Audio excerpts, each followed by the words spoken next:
चल अब बोल, कितने बच्चों को किडनैप किया? यही कुछ 40 के आसपास। क्यों किडनैप किया? काम के लिए साहब, पॉकेट मारने का, चेन खींचने का। क्या है ना साहब, पब्लिक में किसी को समझ में भी आया ना तो बच्चे को देख के कोई जल्दी शक नहीं करता है। इसके साथ क्या किया?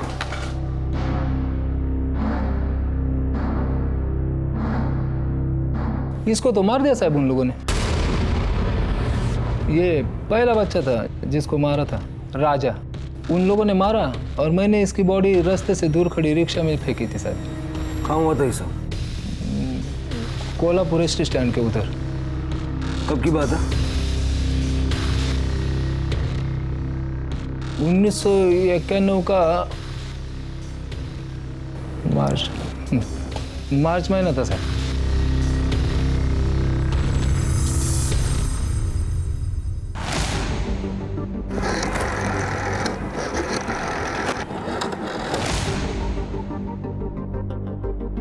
हेलो,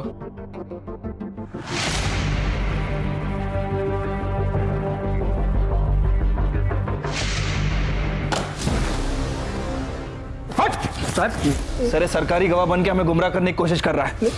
कोल्हापुर पुलिस को एसटी स्टैंड के पास किसी बच्चे की लाश नहीं मिली थी। बोल। नहीं साहब, मैं झूठ नहीं बोल रहा है।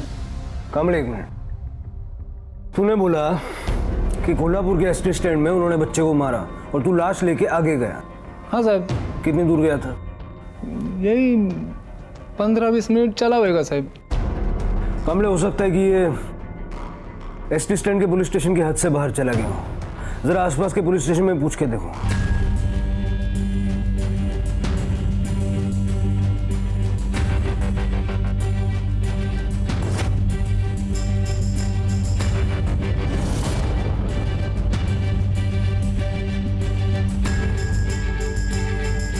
हो सर, हाथ होता। और कितने बच्चों को मारा है बोल? चल बोल फटाफट, टाइम नहीं है, बोल। 20-22। 20-22?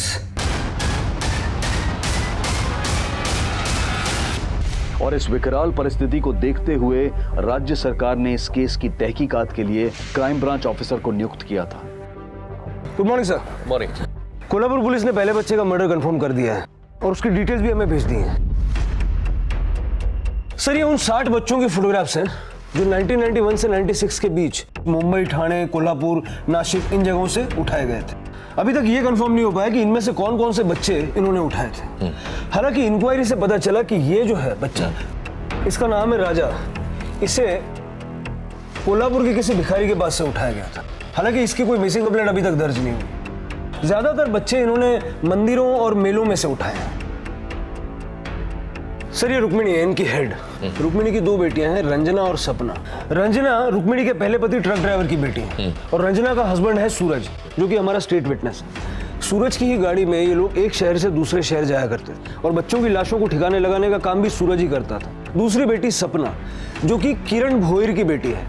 किरण भोईर पहले आर्मी में था, उसने बाद में रुक्मिणी को तलाक दे दिया और सुषमा से शादी कर ली और इनकी शादी से ये 2 बेटियां हुई, मेधा और देवकी। हमारे लिए केस तब शुरू हुआ जब सपना और रंजना ने मेधा का अपहरण किया और 4 महीने बाद देवकी का अपहरण करने की कोशिश की।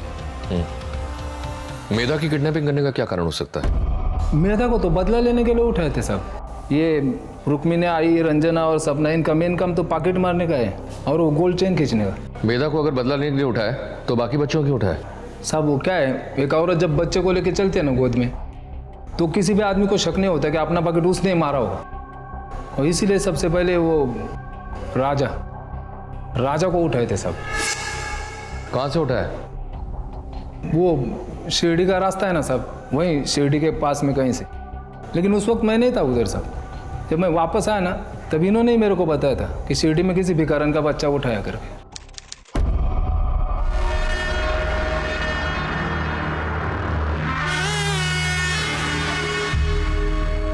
माई, मैं कुछ पैसा देना माई, मेरा बच्चा बहुत भूखा है माई, देखना 2 दिन से कुछ नहीं खाया मैं, कुछ देना। अरे इतनी हट्टी कट्टी है, तू भीख मांग रही है?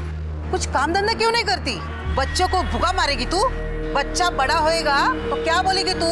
मैं तो काम करना चाहती हूँ माई, लेकिन मेरे को कोई काम ही नहीं देता है, तो मैं क्या करूं? अरे वो शेठ को झाड़ू पोते के लिए बाई चाहिए थी ना? हो आई। ए तू इसके साथ जा, तुझे काम मिलेगा। चल हाँ! बच्चे को मत लेके जा। वो शेठ को बच्चे का चिल्लाने का रोने की बहुत चिढ़ है। ऐसा ना हो तुझे काम ना मिले। एक बार काम मिले ना तो कुछ वांदा नहीं है। पर इसको कहाँ छोड़ो? हम है ना, हमारे पास। तुम लोगों के पास? अरे हम लोग है ना, और ये आ रही ना तेरे साथ। हाँ। जा तू चिंता मत कर, हम संभालेंगे। हाँ चल। हाँ मैं इसका ध्यान हाँ हाँ हाँ? बाबू ध्यान रखो मैं। हाँ हाँ। रंजना ने उस भिखारन को चकमा दिया और वहां से भाग गई। पीछे से इन लोगों ने बच्चे को उठाया और ये भी भाग गए सीधे पूना। ये पूना में राजा करीब 1 साल भर इनके पास था। उसी को गोद में लेके ये लोग पॉकेट मारते थे साहब।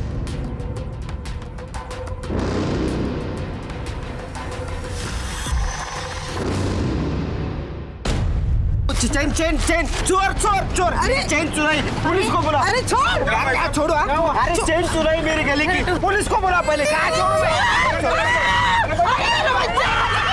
अरे कैसा मेरा बच्चे का खून आ गया देखो।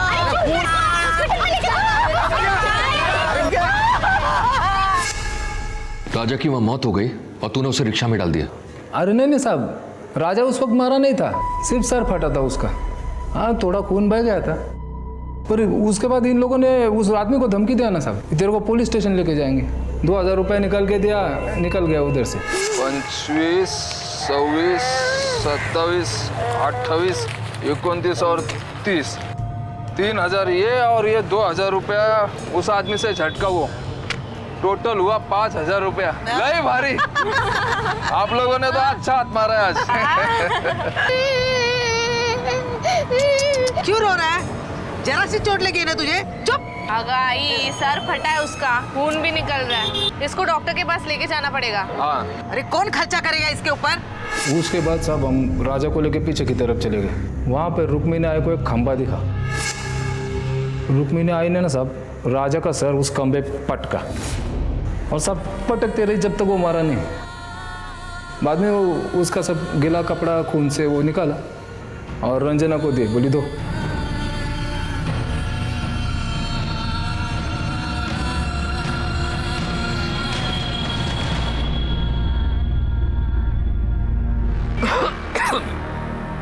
हो गया? हाँ हो गया। चल बड़ा पौध। हाँ देना, भूख लगी बहुत तेज।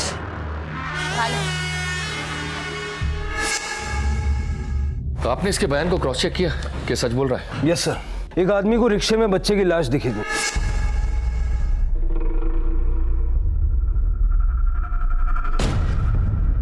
उसी ने कोल्हापुर पुलिस को फोन किया और कोल्हापुर पुलिस ने पंचनामा किया, हमें ये फोटो भेजी।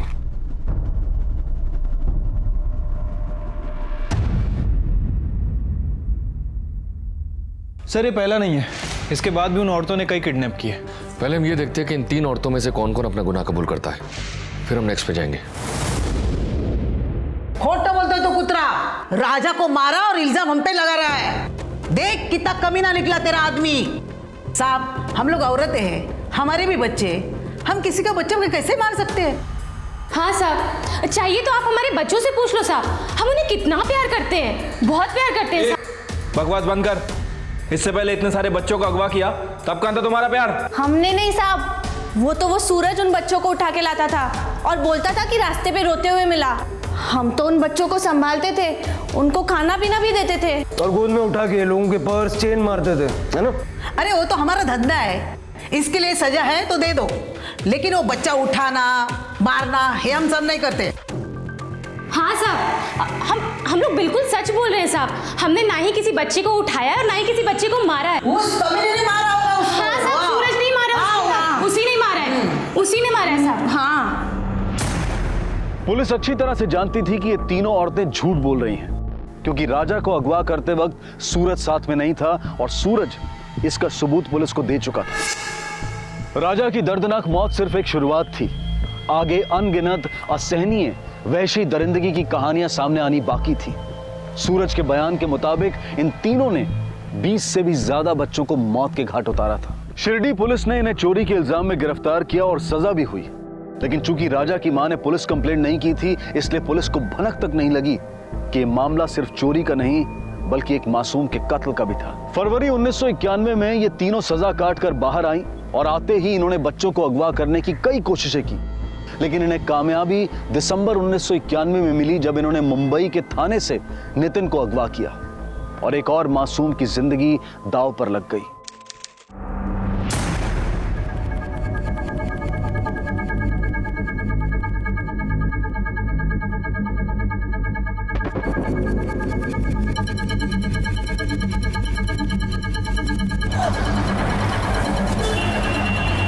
अरे क्या हुआ? ये बच्चा क्यों रो रहा है? लाइए, मुझे दीजिए। लाइए, आजा बेटा, आजा मेरे पास, आजा आजा। नहीं नहीं, रोते नहीं बेटा। No no no no no no. देखा, चुप हो गया। मेरे गोद में आते ही बच्चे चुप हो जाते हैं, नहीं रोते। भूखा तो नहीं है ये? इसको भूखी लगी, कुछ खाया नहीं है इसने। अरे क्यों नहीं खाया? आप इसको दूध पिलाओ ना। मेरे पास दूध के लिए भी पैसे नहीं है। अरे ऐसे कैसे? बच्चे को भूखा मारोगी क्या? 2 मिनट रुको, मैं दूध पिलवाती हूँ उसको। सपना, सपना इधर आ। हाँ सपना, इनको पैसे दो और आप पैसे लीजिए, जाके दूध लेके आइए। वो देखिए, वहाँ एक दूध की दुकान है, जाइए बच्चे के लिए दूध लेके आइए। मैं अब भी आई। हाँ ले आइए।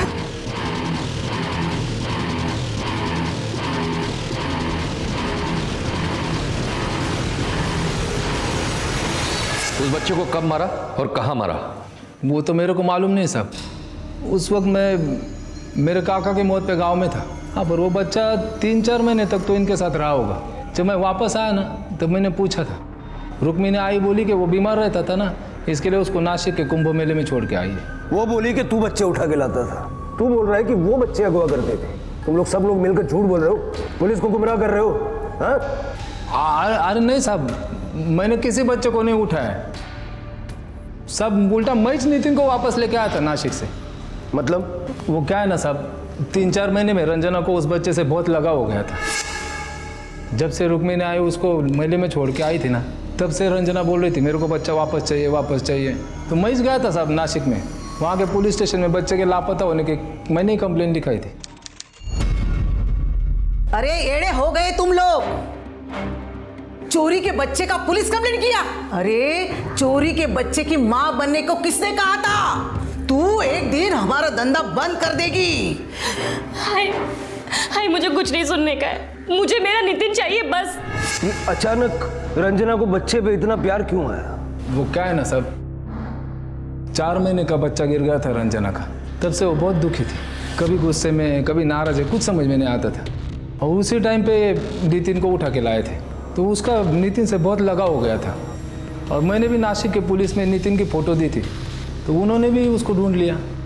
वो होता ना, एनजीओ वाली किसी औरत ने उसको देखा था उधर, उसने ले जाके उसको अनाथ आश्रम में दिया।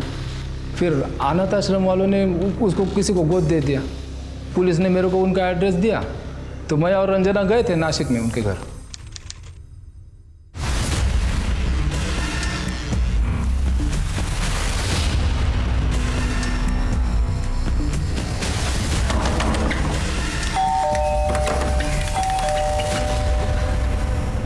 किधर है मेरा नितिन? कौन नितिन? यहाँ कोई नितिन नहीं रहता। नितिन नहीं रहता? लेकिन कसला आवाज है, कोण आले?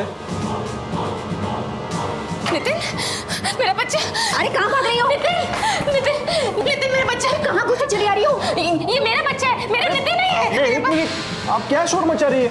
कौन हो आप? और इसे छोड़िए, मैं पुलिस को बुलाऊंगा, आप शोर मत मचाओ। बुलाओ पुलिस को, मैं नहीं बोलूंगी कि तुमने मेरे नितिन को अपने पास जबरदस्ती रखा हुआ है। हमारे पास लीगली अडॉप्ट किए हुए पेपर्स है इसके, और इसका नाम नितिन नहीं है, इसका नाम कल्पेश है। सब रंजना तो नितिन को छोड़ने को ही तैयार नहीं थी। वो बहुत तमाशा करी, इतना तमाशा किया ना कि सच में पुलिस आ गई। पुलिस भी हमको वही बोली कि उन लोगों ने कानूनी तौर पे बच्चे को गोद लिया है, तो बच्चा उन्हीं के पास रहेगा। पर रंजना नहीं मानी साहब, हमको वकील करना पड़ा। उस वकील का नाम क्या है? कमल जायसवाल। मैंने कितनी मेहनत की थी उन्हें नितिन की कस्टडी दिलाने में। रंजना ने कहा उसका बड़ा बेटा केदार और नितिन जुड़वा है। सूरज ने भी यही कहा। रंजना की स्टेटमेंट में मैंने डॉक्टर को कोर्ट में पेश किया जिसने रंजना की डिलीवरी करवाई थी। पर कोर्ट में आकर डॉक्टर ने यह कहा कि रंजना को जुड़वा बच्चे हुए ही नहीं, उसने सिर्फ केदार को जन्म दिया था, इसलिए कोर्ट ने उनकी अपील खारिज कर दी। बहुत बेवकूफ़ बनाया सर उन्होंने मुझे। हैरानी की बात है, एक औरत जिसने इतने सारे बच्चों का खून कर दिया, वो एक पराये बच्चे के लिए कोर्ट तक चली गई। इसी को क्रिमिनल साइकोलॉजी कहते हैं। आप सच बोल रहे हैं सर, क्योंकि दूसरे बच्चों को इतनी बेदर्दी से मारने वाली औरतें जब कभी अपने बच्चों के पास होती हैं तो ऐसे दिखाती हैं कि दुनिया में इनसे अच्छी माँ कोई है ही नहीं।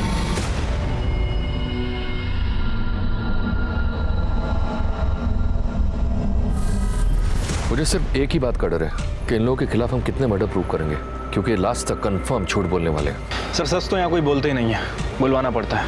और सर ये लोग भी सच बोलेंगे। इतना आसान नहीं है। देखते हैं, 6 साल का पीरियड है जिसमें इन लोगों ने कई बच्चों के मर्डर और किडनैपिंग किए, वो भी एक शहर से नहीं, अलग अलग शहर से। ये केस पुलिस के लिए वाकई एक बहुत बड़ी चुनौती थी, क्योंकि बच्चे महाराष्ट्र के मुंबई, पुणे, नासिक, कोल्हापुर, सतारा, कल्याण और थाने तक से गायब किए गए थे। इस केस को कोर्ट में मजबूती से पेश करने के लिए पुलिस को बच्चों के शव, कत्ल के हथियार और गवाहों की जरूरत थी। और सिर्फ इतना ही नहीं, तमाम संदिग्धों के मौका वारदात पर होने को भी साबित करना था। अगवा और कत्ल किए गए बच्चों की संख्या लगभग 40 थी, जिसमें से पुलिस अब तक सिर्फ 2 का पता लगा पाई। और यह अंदाजा लगाना भी बहुत मुश्किल था कि और कितने मासूम बच्चे इनका शिकार बने, इनकी चपेट में आए। और 4 थे सर। 1993 के मार्च से मई तक रुक्मिणी ने और 4 बच्चों को उठाया था। उसमें से एक पूना का सागर भी था। सपना ने सुगंधा को कल्याण से उठाया था।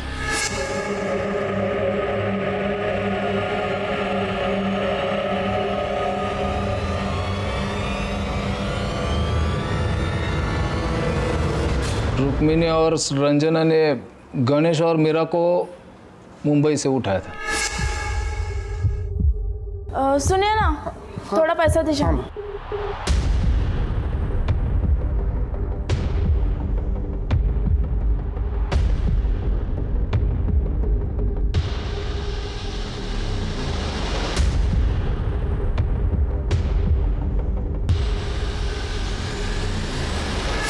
उसी दिन रुक्मिणी ने मुंबई विटी से मीना को उठाया था। इन सब बच्चों को लेके हम लोग मेरी गाड़ी से पुणे आए। तुम लोग बच्चों को कहीं से भी उठाते थे, तो तुमको उनके नाम कैसे पता होते थे? ये उनके असली नाम नहीं थे साहब। आई, उसका क्या नाम रखे? सपना, मेरी पसंदीदा फिल्म सागर है, इसका नाम हम लोग सागर रखते हैं, है ना आई? हाँ हाँ हाँ, सागर रखते। चल। इन बच्चों को कुछ 9 महीने तक इस्तेमाल किया सर। उसके बाद बंटी को घाव लग गया और उसकी जख्म कुछ दिनों में सड़ गई। इधर मीना भी बीमारी रहती थी।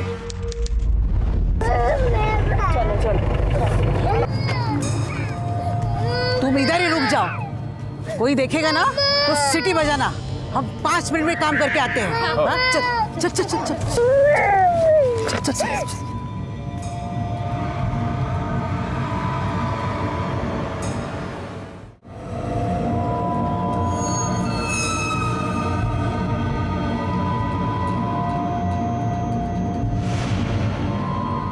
बहुत एक्सपर्ट हो गए तुम लोग, 5 मिनट में काम निपटा दिया।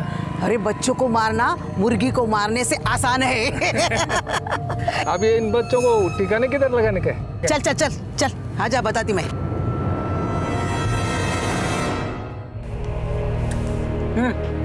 फेंक क्या?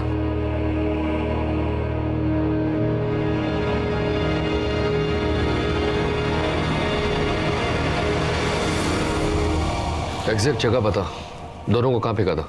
वो खंडाला गांव के पास एक तालाब है, उसमें। कामले सर, खंडाला पुलिस स्टेशन से पता करो कि ये केस कौन हैंडल कर रहा था। Okay sir.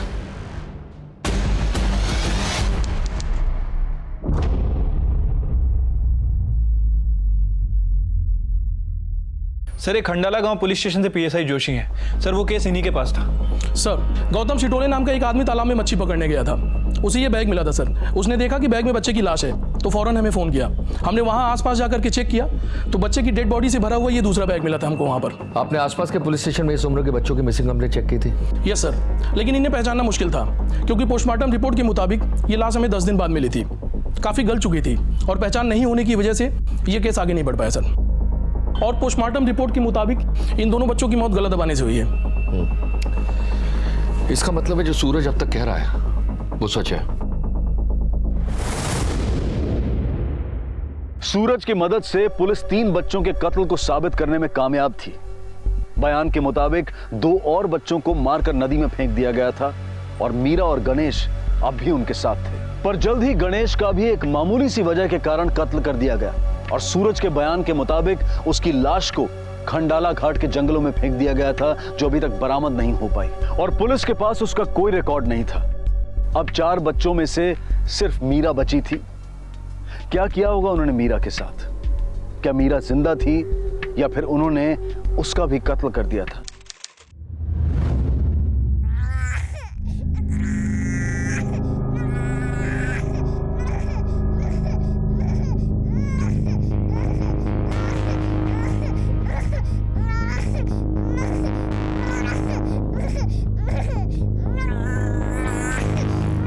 अजीब लोग हैं, बच्चे को ताले में बंद करके गए हैं।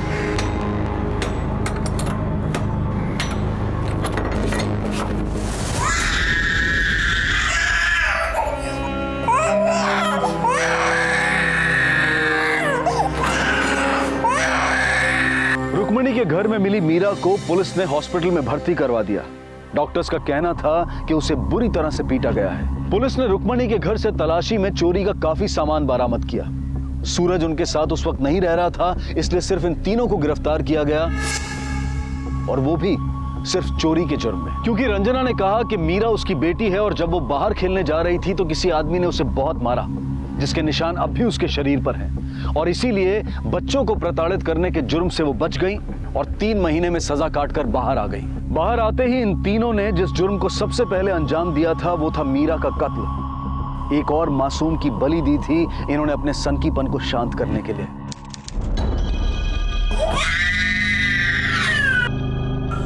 ये मीना गला फाड़ के नहीं रोती ना तो हमको जेल नहीं जाना पड़ता। इसी के वजह से 3 महीना काम धंधा बंद है, उसकी सजा जरूर मिलेगी। अरे बेटा, मारुति और तू बाहर खेलो, जा जा जा बेटा जा। तू दरवाजा बंद कर ले।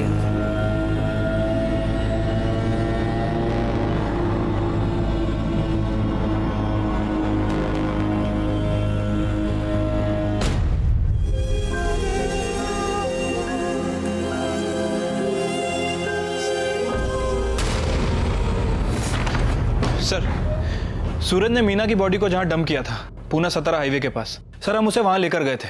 सर वो हाईवे सभी जगह से एक जैसा ही दिखता है। सूरज को प्रॉपर पता नहीं है कि उसने बॉडी को कहां फेंका था। सतारा पुलिस स्टेशन से आपने पता किया? उन्हें कोई इन्फॉर्मेशन मीना की बॉडी मिलने का? हाँ सर, सतारा पुलिस के मुताबिक उस साल उन्हें हाईवे के पास कोई भी बॉडी नहीं मिली। मतलब हो सकता है कि मीना की बॉडी को जंगली जानवर खा गए हों या फिर घसीट के जंगल के अंदर ले गए। मतलब मीना भी?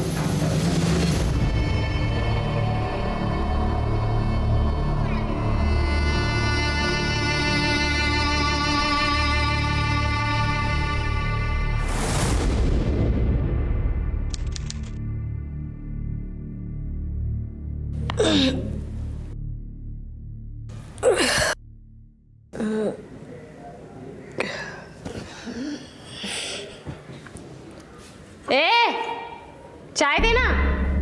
कब से चाय नहीं मिली है? सर दुख रहा है मेरा। क्या हुआ? क्यों चिल्ला रही है? तेरे जैसे लोगों को ना चाय क्या पानी भी नहीं मिलना चाहिए, और चिल्लाएगी ना तो जो मिल रहा है ना वो भी नहीं मिलेगा। जा चुपचाप बैठ जा। हे अगर आई उठना। आई क्या हुआ? उठ नहीं रही है ये। आई आई आई आई आई उठना, आई उठ, आई उठना, आई आई आई। अरे उठ, अरे कोई है,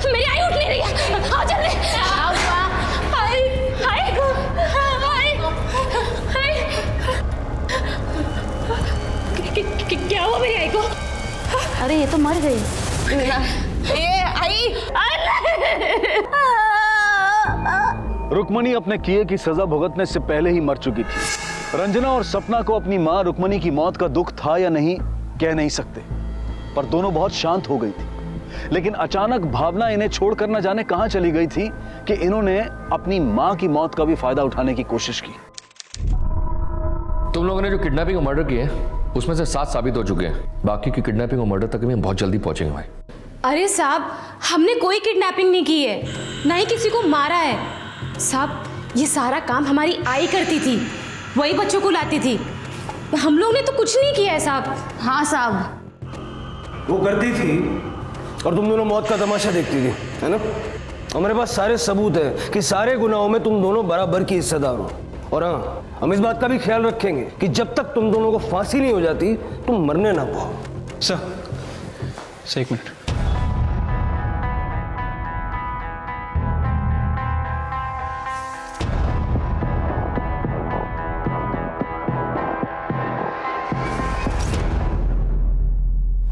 सर, ये रुक्मिणी के सेकंड हस्बैंड है, ये उनकी बीवी है और मेधा इन्हीं की बेटी थी।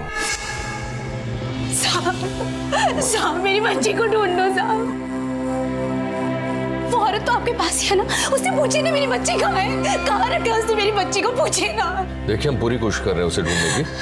जैसे कुछ पता लगेगा हम आप लोगों को खबर करेंगे। आप अपने आप को संभालिए। सर, क्या आपको लगता है कि इन लोगों ने मेधा को अभी तक जिंदा रखा होगा? लगता तो नहीं है, पर जब तक सूरज से ये पता नहीं चल जाता कि उन लोगों ने वाकई मेधा के साथ कुछ गलत किया है, तब तक उन्हें बता भी नहीं सकते। 6 साल का पीरियड है कमले, और हम लोग अभी तक 1994 में पहुंचे हैं, जबकि मेधा की किडनैपिंग 1996 में हुई है। यानी कि तब से लेकर अब तक पता नहीं और कितने बच्चों की किडनैपिंग और मर्डर हुआ होगा।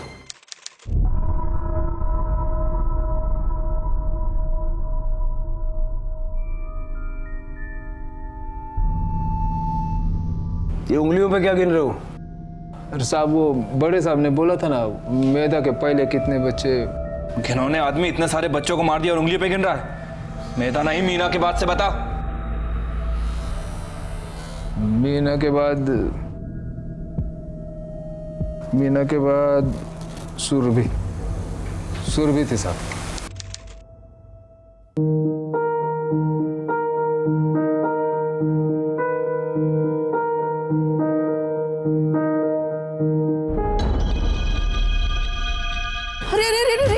अरे क्या हुआ? तबीयत ठीक नहीं है। तबीयत ठीक नहीं? पानी। अरे जा पानी लेके जा, पानी लेके। हाँ, मैं पानी लेके आती हूँ। हाँ, बेटा, आपकी आजी की तबीयत ठीक नहीं है। हाँ, चलो हम लोग पानी लेके आते हैं। अच्छा। सुरभि को तो साहब 2 हफ्ते बाद ही मार दिया था। क्यों? सुरभि को इस्तेमाल नहीं किया चोरी के लिए? कैसे करते साहब, 24 घंटा रोते रहती थी। रुक्मिणी मेरे को बोली भी थी उसको संभाल कर। मैं उसको साइकिल पे घुमाता था, बिस्किट खिलाता था, कोई फायदा ही नहीं हुआ। ये 1 मिनट चुप नहीं बैठती थी।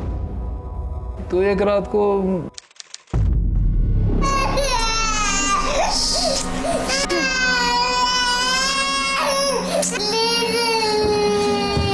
ये आई इसको चुप कराना यार, सोना है। क्या करूं इस लड़की का?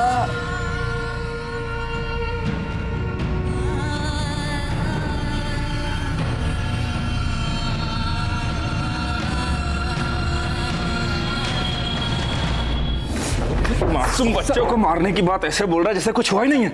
मजे लेके सुना रहा। जानता है सरकारी गवाह ना, कानून से हाथ लगाना मना है। बता, सुरभि की बॉडी कहां फेंकी?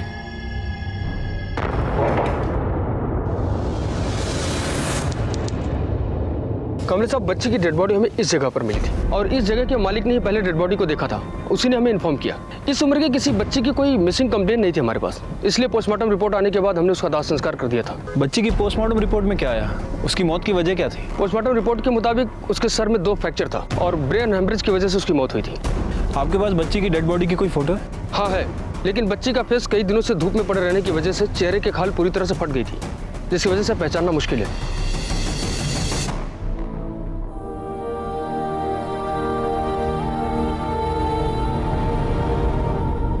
सुरभि के कत्ल के बाद रुक्मणी ने घर बदलकर और बेहतर घर ले लिया था।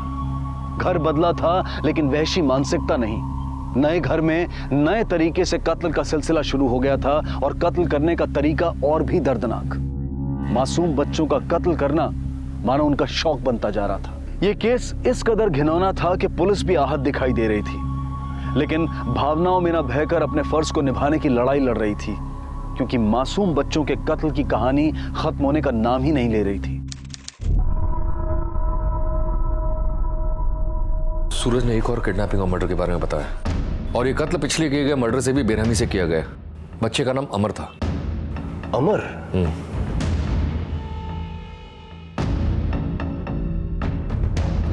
सर, अमर केदार की बर्थडे पार्टी में भी मौजूद था। अमर तब 5 साल का था। 1995 मार्च में इन लोगों ने उसे मुंबई में किसी विट्ठल मंदिर से उठाया था। कामले, एक काम करो, मुंबई जाकर इस केस की फाइल लेकर आओ।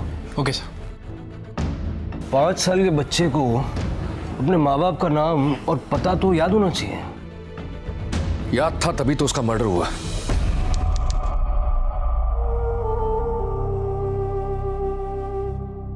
तू मेरे साथ गोटी खेलेगा? ये सब मैं नहीं खेलता। मैं मेरे दोस्तों के साथ क्रिकेट खेलता था। पता है, मेरे घर के सामने बहुत बड़ा ग्राउंड था और पापा के पास भी बहुत बड़ी गाड़ी भी है। वो मुझे रोज चॉकलेट देती थी। यहाँ तो कुछ भी नहीं मिलता। तुम अपनी आजी आई को बताओ ना, वो मुझे पापा के पास वापस भिजवा दे। चल उठ, यहाँ क्या कर रहे हैं? उठ, चल अंदर। मुझे मेरे मम्मी पापा के पास जाना है। मम्मी पापा के पास? चल अंदर, चल चल अंदर। मम्मी पापा के पास जाएगा? चल। अमर ने अपने पड़ोसियों को भी अपने घर परिवार के बारे में बताया था, और जब रुक्मणी को इस बात का पता लगा तो उस बच्चे का इस दुनिया में वह आखिरी दिन था।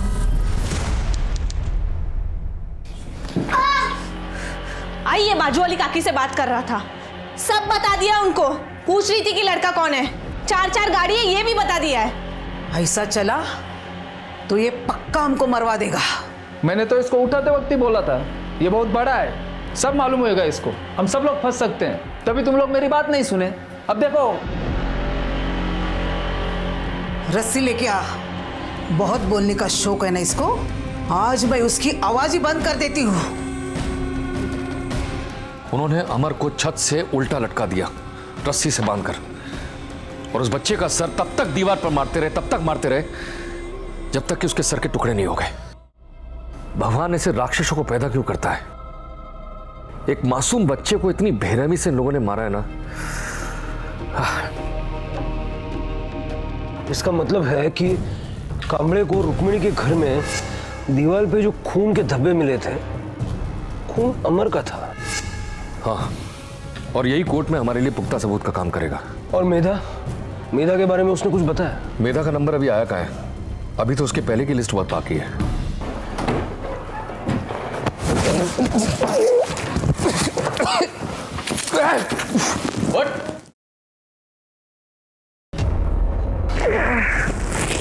सरकारी गवाह है तू, सरकारी दामाद नहीं, समझा? जो इधर आराम से सो रहा है।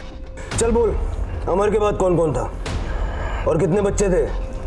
सब थोड़ी चाय मिलेगी? चाय आ रही है। जब तक चाय आती है आगे बोल। साहब, अमर के बाद में थाने के असिस्टेंट से 1 साल की बच्ची को उठाया था। उसका नाम सोनाली रखा था। बच्ची पहले से ही कमजोर थी साहब, हमेशा बीमारी रही थी। ये ले इसकी दवाई, खिला दे इसको। कितने की लाई दवाई? 320। क्या 320 की दवाई? अरे 3 रुपए नहीं कमाई इससे। आते ही बीमार बीमार बीमार, उल्टा 1000 रुपया खर्चा हुआ इसके ऊपर। इसे पालने से क्या फायदा? आई, अब तो पालने के लिए पैसा भी नहीं बचे। 2 महीने से हम लोग काम पे नहीं गए, और तो और मैंने अपने बच्चे के लिए एक नया कपड़ा नहीं खरीदा। ऐसे कैसे चलेगा आई? एक काम करते, सूरत चलते। उधर बहुत पैसे वाले लोग हैं, उधर हाथ सफाई कर लेंगे। हो आई? हाँ? सूरज को बोल गाड़ी तैयार रखने को। मेरी गाड़ी में कुछ प्रॉब्लम हो गया था सब, तो उसको गैरेज पे डाला था रिपेयरिंग के लिए। तो हम लोग प्राइवेट गाड़ी किए और सूरत चले गए। वो सोनाली बहुत बीमार थी साहब, तो चोरी करने के लिए बच्चे की ज़रूरत तो थी, इसलिए सोनाली को भी साथ में लेके जाना पड़ा। चोरी करते हुए बच्चे रोते नहीं थे? नहीं साहब, काम पे जाने के पहले उसको नींद की दवाई दे देते थे हम लोग, और ये नींद की दवा के कारण सोनाली और भी कमज़ोर हो गई थी। रुक्मिणी यहाँ को लगा कि उसको अभी रखने का कोई फ़ायदा नहीं है, तो एक ढाबे पे हम लोग खाने के लिए रुके थे। उधर उसने बोल दिया कि इससे छुटकारा पा लेते हैं। मैं अब ये बीमार बच्चों को पूना नहीं लेके जा सकती। अरे सूरत में हमने 28,000 से ज्यादा कमाया। हाँ, वो तो है। अब दूसरा बच्चा ढूंढने का टाइम है हमारे पास। इसको खत्म कर डालें, पीछा छुड़ाएंगे। हाँ। अरे वो तो ठीक है, पर इसको मारेंगे किधर? गाड़ी में। जैसी गाड़ी चलने लगी साहब, मैंने ड्राइवर को बातों में लगा दिया। मैंने पिक्चर की बातें चालू कर दी साहब। वो भी एकदम मज़े से बातें सुनने लगा, बात करने लगा। तो मैंने पीछे की सीट पे बैठी हुई रुक्मिणी आई को इशारा कर दिया। उसने सोनाली को पैर के पास रखा और पैर से उसका गला दबा दिया। बगल में बैठी रंजना और सपना ये सब देख रही थी साहब। बाद में रुक्मिणी ने मेरे को इशारा किया, काम हो गया करके। तो कुछ देर गाड़ी चलने के बाद मैंने ड्राइवर को बोला, गाड़ी रोक, पेशाब हो जाने का है।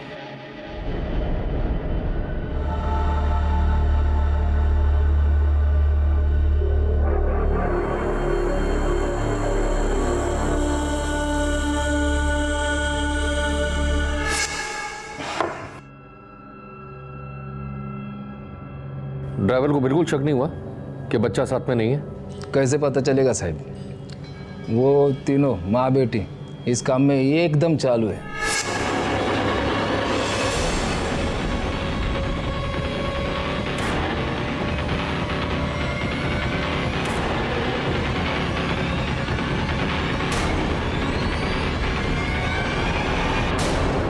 उसके बाद हम लोग पुणे आ गए सब।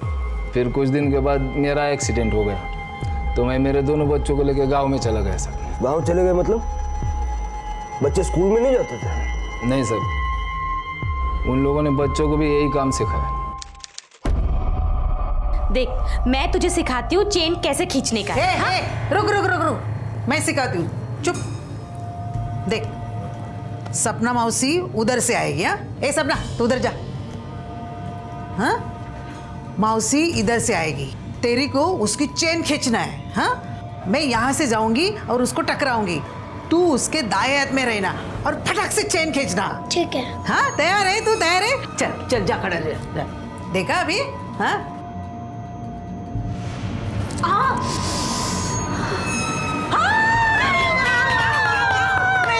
मेरा लाल, ये मेरा नाम रोशन करेगा, मेरा बच्चा।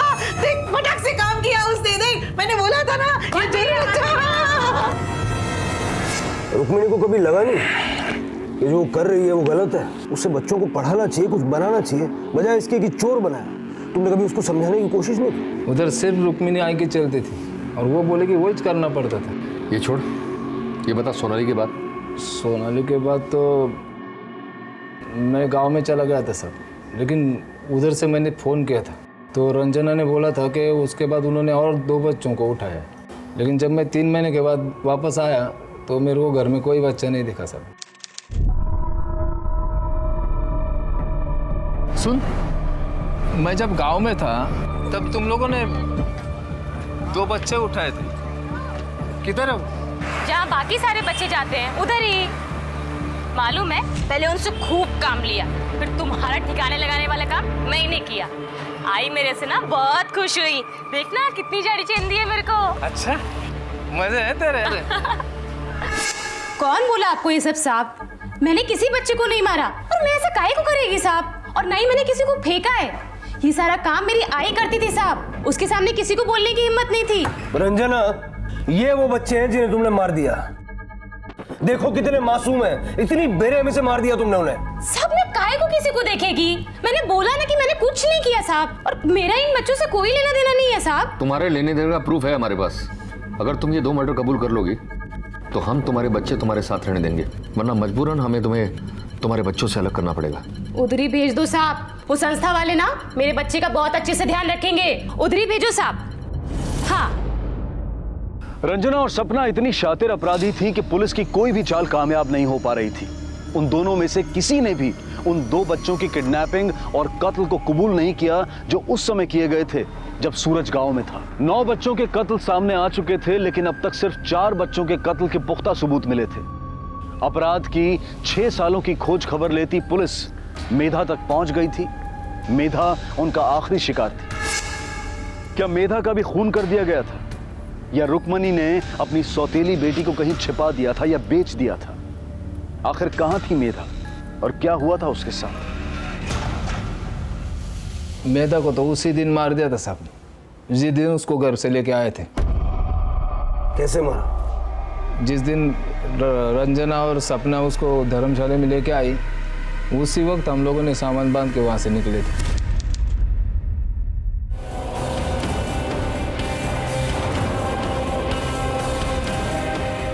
चल चल चल, नहीं जब तुझे चल चल।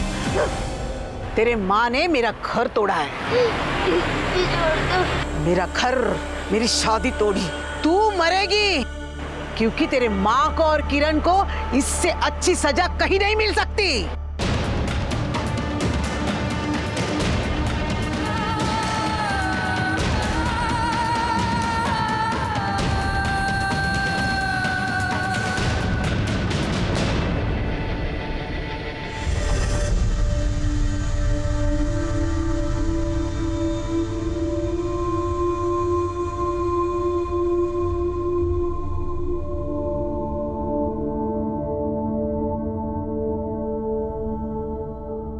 जिंदगी में इतने केस देखे, लेकिन इंसान का ये रूप नहीं देखा। बच्चों को इतनी बेदर्दी से मारा है सालों ने। अब क्या करें, सबके सबूत तो नहीं मिल पाएंगे। जितने सबूत इकट्ठे कर सकते उतना करेंगे और जल्द से जल्द कोर्ट में चार्जशीट फाइल करेंगे। हमारी जिम्मेदारी बनती है कि इन औरतों को फांसी की सजा दिलवाना, और मुझे नहीं लगता कि कोर्ट इन पर जरा सी भी दया दिखाने वाला है। इनकी चार्जशीट पड़ी तब मैं खुद डर गया। पहले मेरे घर पे फोन करके मैंने मेरे बेटे की सलामती पूछ ली। इन दोनों बहनों ने जिस क्रूरता से ये कत्ल किए हैं कि ये दया के पात्र है ही नहीं। जून 1990 से लेकर 1996 तक इन 6 सालों में इन्होंने अपने अपराधों को एक के बाद एक अंजाम दिया। लेकिन अफसोस की बात यह थी कि इन 6 सालों में पुलिस सिर्फ 5 बच्चों को ही न्याय दिलवाने की अपील कर पाई। बाकी सबूतों के अभाव में साबित नहीं हो पाए। चोरी चकारी करने वाली इन औरतों ने कातिल बनकर विभत्स से विभत्स कत्ल करने के उदाहरण को भी पीछे छोड़ दिया। मासूम बच्चों को गला दबाकर, दीवार पर, खंबे पर पटक कर, और वो भी तब तक जब तक उनके सर के टुकड़े ना हो जाएं, और पत्थर से उनका सर कुचलकर उन बच्चों की जान ले ली। इनकी दरिंदगी, इनकी क्रूरता के लिए अदालत ने बिना रहम खाए इन्हें फांसी की सजा सुनाई। उच्च न्यायालय ने इन दोनों बहनों को एक ही जेल में भेजा, और वहां जेल में भी इन दोनों ने अपनी सत्ता कायम करने की कोशिश की। इस घटना के बाद 2 बहनों को अलग कर दिया गया, लेकिन ये मुसीबत जैसी की तैसी बनी रही और मानव अधिकार संगठन इनकी पैरवी के लिए आगे आए। लेकिन जब उन्होंने इनकी चार्जशीट पढ़ी, इनके अपराधों को पढ़ा, तो उन्होंने भी अपने हाथ पीछे खींच लिए। फांसी की सजा मिलने के बाद रंजना और सपना ने सुप्रीम कोर्ट में दरख्वास्त की, लेकिन सुप्रीम कोर्ट ने भी इनकी दरख्वास्त को ना मानते हुए इनकी सजा को बिल्कुल वैसे ही रखा, और अगस्त 2006 में उनकी इस फांसी की सजा को लागू कर दिया गया, जिसके बाद इन दोनों ने राष्ट्रपति से दरख्वास्त की।